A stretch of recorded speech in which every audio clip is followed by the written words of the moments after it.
दोस्तों, इजराइल फिलिस्तीन वॉर में इजराइल का खुलकर विरोध ईरान कर रहा था, पर डायरेक्टली ईरान ने कहीं पर भी इजराइल पर हमला नहीं किया था। हालांकि हूती देश हिजबुल्लाह या अदर प्रॉक्सी ग्रुप जो इजराइल के खिलाफ लड़ रहे थे, उन्हें कमांड देने से लेकर हथियार देने और फंड, इन सभी में ईरान का ही नाम सामने आ रहा था। लेकिन अगर डायरेक्ट ईरान की ऑफिशियल आर्मी इजराइल पर हमला करती तो बहुत बड़ी जंग स्टार्ट हो सकती थी।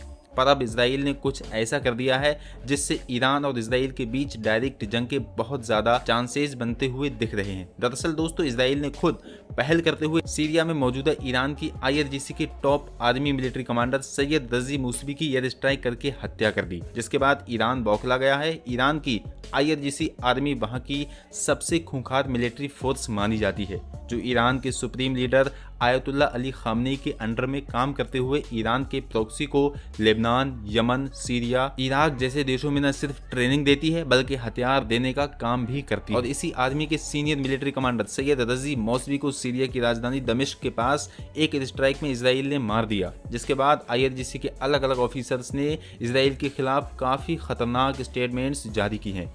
IRGC के स्पोक पर्सन ने कहा कि इजराइल को अपने जुर्म की कीमत चुकानी पड़ेगी। साथ ही उन्होंने कहा कि उनके कमांडर की मौत से ज़ायोनी स्टेट इजराइल के खिलाफ उनका अभियान रुकेगा नहीं। उन्होंने कहा कि हम इजराइल पर डायरेक्टली और इनडायरेक्टली हमले करेंगे। दोस्तों, अब जब ईरान के कमांडर की नमाज जनाजा ईरान के सुप्रीम लीडर ने पढ़ाई तो वहां काफी ज्यादा तनाव और गुस्सा इजराइल के खिलाफ देखने को मिला।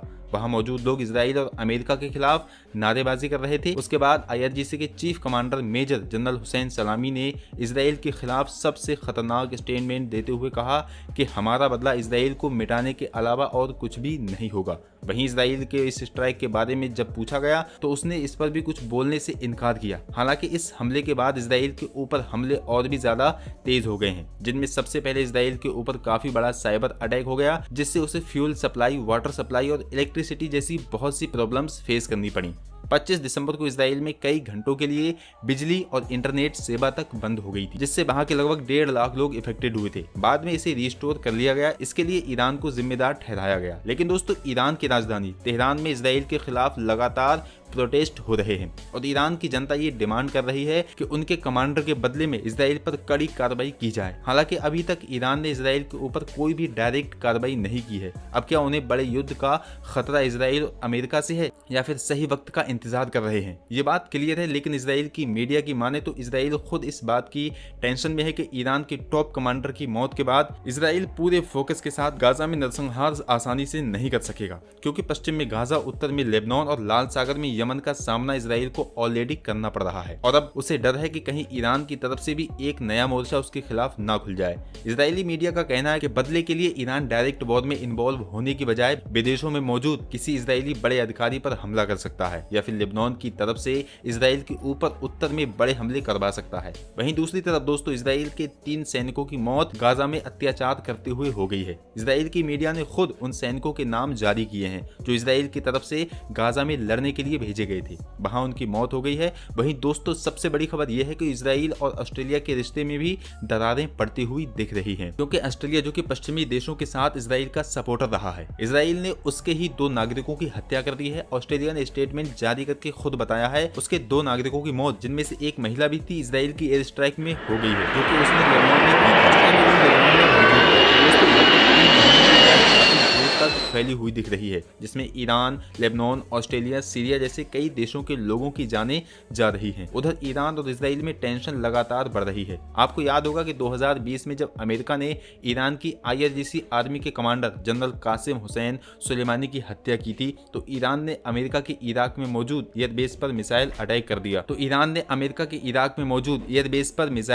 दिया था। अब अमेरिका जैसे देश के एयरबेस पर बदला लेने के लिए ईरान की IRGC ने मिसाइल स्ट्राइक कर दी थी, तो इजराइल पर ये लोग 100% ऐसा कर सकते हैं। और इसी क्रम में आज ही ये न्यूज आई है कि सीरिया से जुड़े हुए गोलान हाइट्स में ईरान ने ड्रोन स्ट्राइक करवा दी है। तो गोलान हाइट्स में इस वक्त इजराइल का कब्जा है, उसकी आर्मी और लोग वहां रहते हैं। पर इंटरनेशनल गोलान हाइट्स इजराइल में है, इस बात को रिकॉग्नाइज नहीं किया जाता है क्योंकि पहले ये सीरिया का इलाका हुआ करता था। यहाँ इजराइल की बिल्डिंग्स पर शाम को ड्रोन से स्ट्राइक कर दी गई, जिसमें बिल्डिंग डैमेज हो गई। इजराइल की आर्मी ने कंफर्म किया है कि इस स्ट्राइक में कोई घायल या मरा नहीं है। हालांकि बिल्डिंग को नुकसान हुआ है, पर इस हमले की जिम्मेदारी लेते हुए ईरान के प्रॉक्सी ग्रुप्स ने कहा कि ये गाजा के सपोर्ट में था, यानी इस हमले की ईरान के कमांडर की मौत से जुड़े होने की बात नहीं की गई है। इजराइल ने अपनी आर्मी को उत्तर में काफी ज्यादा अलर्ट कर दिया है क्योंकि ईरान डायरेक्ट अगर इस जंग में कूदा तो इजराइल को नुकसान न होगा तो होगा, ईरान को भी काफी ज्यादा नुकसान होगा क्योंकि अमेरिका जैसे देश भी उसके खिलाफ हमला शुरू कर देंगे। इसलिए इजराइल को हमले का डर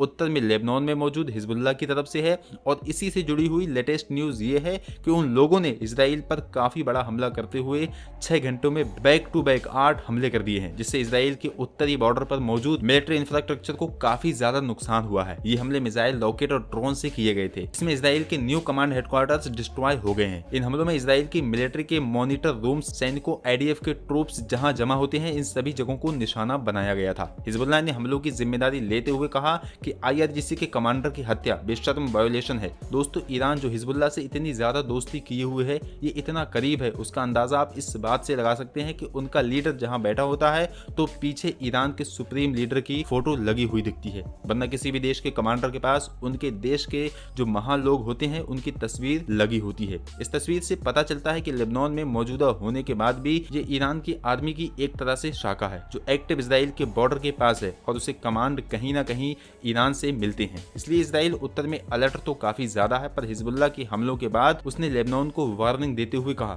जो हमने गाजा में किया है वो हम लेबनान की राजधानी बैरूत में भी कर सकते हैं। यानी दोस्तों, इजराइल की हिकड़ी कम होने का नाम नहीं ले रही है क्योंकि ये बयान किसी और ने नहीं बल्कि इजराइल के डिफेंस मिनिस्टर याओ गैलेंट ने दिए हैं। हालांकि केवल गाजा से लड़ने में ही उसकी हालत कितनी खराब हो गई है ये रिपोर्ट आपको हम लगातार दिखा रहे हैं, पर अब लेबनान और ईरान से भी लड़ना चाहता है। दोस्तों, आज की वीडियो में बस इतना ही। उम्मीद है मुझे इस वीडियो से आपकी काफी नॉलेज बढ़ी होगी। वीडियो आपको अगर पसंद आया हो तो चैनल को सब्सक्राइब करके वीडियो को लाइक करने के बाद अपने दोस्तों में शेयर जरूर कर दें। और आप इसी तरह की और भी वीडियो इजराइल और फिलिस्तीन कॉन्फ्लिक्ट की देखना चाहते हैं तो हमारे चैनल की प्लेलिस्ट में जाइए जो कि मैंने डिस्क्रिप्शन में दे रखी है, वहां से सारी वीडियोस आप देख